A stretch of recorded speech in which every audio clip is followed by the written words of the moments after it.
We all think we're being pretty careful with our privacy online. We clear our cookies, we use private browsing modes, but what if I told you that your browser itself is leaving a detailed, totally invisible fingerprint on every single site you visit? So let me ask you straight up, do you really truly believe you're anonymous when you're online?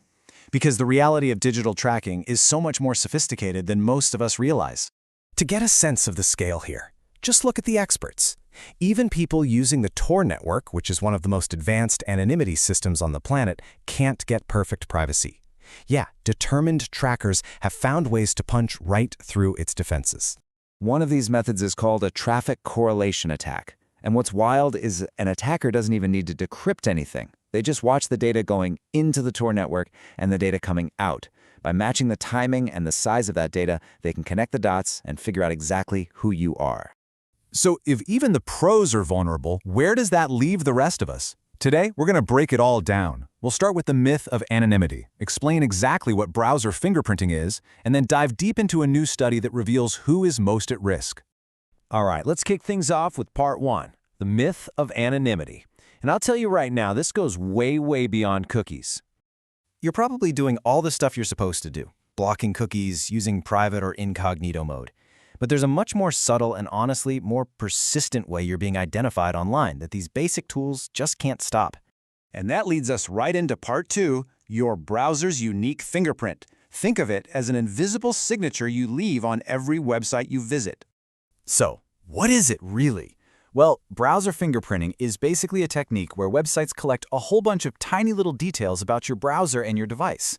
We're talking about the specific combination of your software, your hardware, and your personal settings that, when you put them all together, can create an identifier that's as unique as a real fingerprint. And look at the kind of stuff they're collecting. Your browser version, your exact screen resolution, the languages you have installed, your time zone, and even super specific details about your computer's graphics card. Now, individually, none of these things seem like a big deal, right? But your specific combination of all of them, that's what can make you literally one in a million. Now, this isn't just some tech theory. A brand new study really dug into this, and it asked a really crucial question: privacy for whom? Let's get into what they found in part three. You see, researchers have known about fingerprinting for over a decade, but all the previous studies had this one massive blind spot. They could see all these unique fingerprints, but they had no idea who the people behind them are. They couldn't tell if certain groups were more vulnerable than others. So, for this study, the researchers built a brand new tool to ethically collect this data. They surveyed over 8,400 people across the US, asking for their demographic info and for their permission to collect their browser attributes. This created the very first dataset of its kind. And right off the bat, they found something fascinating. When they simply asked people if they would share their data, about 69% said yes. But, and this is the interesting part, when they first showed people the exact data their browser was giving away, the consent rate actually dropped. It seems like seeing what our browser reveals about us makes us just a little more protective. This leads us to the study's most significant and honestly most troubling revelation. In part 4, is your group at risk? This is where we start to see what they call the unequal landscape of privacy. The findings were, well, they were stark. The study found a crystal clear trend. As a person's household income goes down, the risk of having a unique, easily trackable browser fingerprint goes up. Lower-income users were at the highest risk of being identified. They found a really similar pattern with age. The risk of being uniquely identifiable just keeps going up as users get older. But here's the kicker.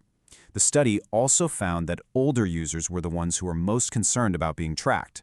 So the very group that is most worried about this problem is also the most vulnerable to it. When it came to gender, the risk was a little more nuanced. Men were more likely to have a unique fingerprint overall, but women were more likely to have a unique user agent. That's the little ID for their specific browser version. Now, why does that matter? Because the user agent can be collected passively without a website having to run any special scripts, which could put women at a greater risk for certain kinds of tracking.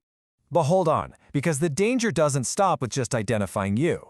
And that brings us to part 5, the hidden story in data, how a simple fingerprint can be used to build a full-on demographic profile. The researchers themselves put it perfectly. They said the risk here goes far beyond simple user tracking. It creates real dangers for both the users being profiled and, believe it or not, for the advertisers who might be using this data in some really problematic ways. Using machine learning, the study found that it could infer sensitive demographic information from browser settings alone. Get this, your screen resolution is highly predictive of your gender.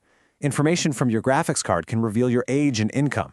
Even something as simple as your time zone can be used to infer if you're Hispanic. All of a sudden, these technical details don't seem so neutral anymore, do they? So why does any of this actually matter? In our final section, we're going to look at the real-world impact of all this and the future of digital fairness. Because when privacy isn't equal, the consequences are very, very real. This kind of technology makes things like price discrimination possible, where you and I see different prices for the exact same product. It can lead to biased ad targeting that excludes entire groups from seeing ads for housing or jobs. It can even be used to aim disinformation campaigns at the most vulnerable communities. And this brings us to the most crucial point of this whole explainer. We tend to think of digital privacy as a personal choice, right? A setting you can toggle on or off. But this research shows it's so much bigger than that. Digital privacy is an issue of societal equity. Some groups, through no fault of their own, are just more exposed and more vulnerable than others. And that leaves us with one last, critical question to think about. If the internet isn't equally private for everyone, can it ever be equally fair?